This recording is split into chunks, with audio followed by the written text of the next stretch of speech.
Olá, meu povo bonito. Vamos lá, vamos continuar na aula 4. Essa aula 4 que a gente vai conversar sobre o objeto array.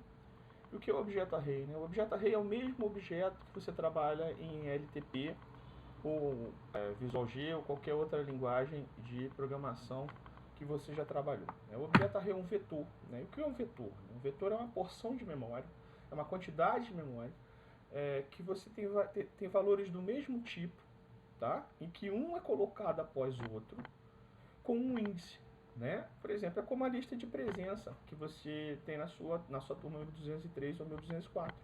Você sabe que você é o número 1, o outro sabe que é o número 2, o outro sabe que é o número 3, o outro sabe que é o número 4, e todos vocês ficariam na mesma porção de memórias, ou seja, na porção de memória contígua, junta, um com o outro.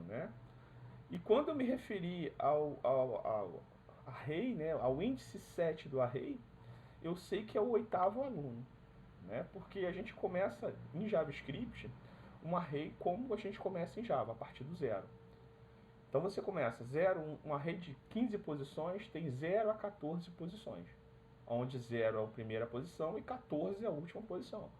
Então a gente tem que memorizar isso. Primeiro que uma porção contígua de memória com determinados valores. Por exemplo, eu posso ter no array 0 do aluno 1, 17 anos, no array 1 do aluno 2, 15 anos, no array 3 no array 2 do aluno 3, 16 anos e assim por diante. Porque ali eu vou guardando as informações que são as idades dos alunos.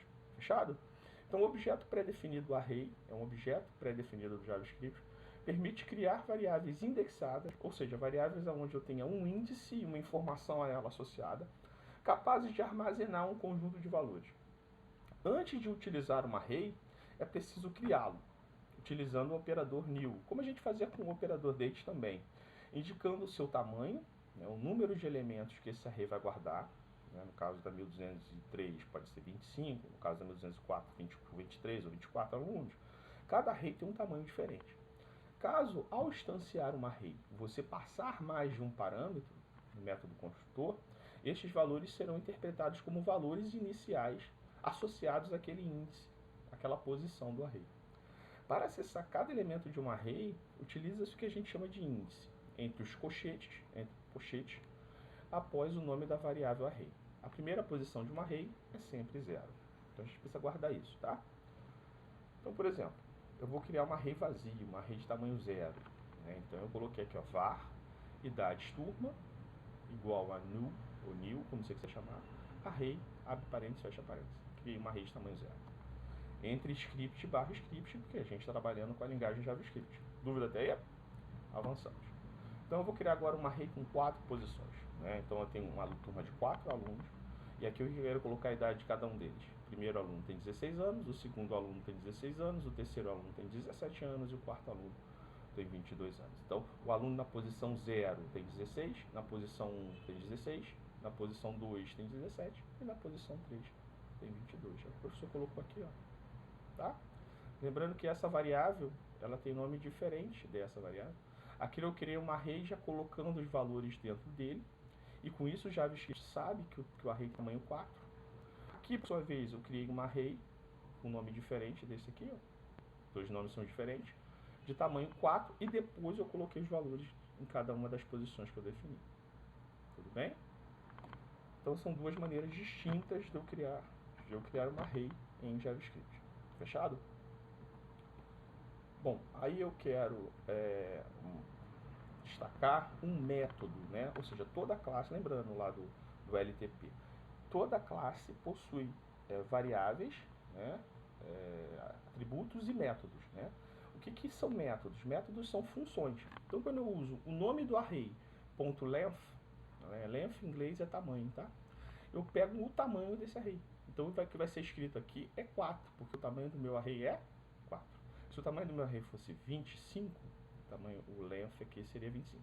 Isso vai ser importante quando a gente for pegar o nome de qualquer usuário lá. Por exemplo, eu tenho um formulário, onde o usuário digita o nome dele, José da Silva. Se eu pegar o tamanho dessa array, .length, porque todo o texto é uma array, a gente vai ver isso na próxima aula, ele vai me retornar o tamanho do José da Silva, tá certo? Então é importante porque todo texto em JavaScript é uma array.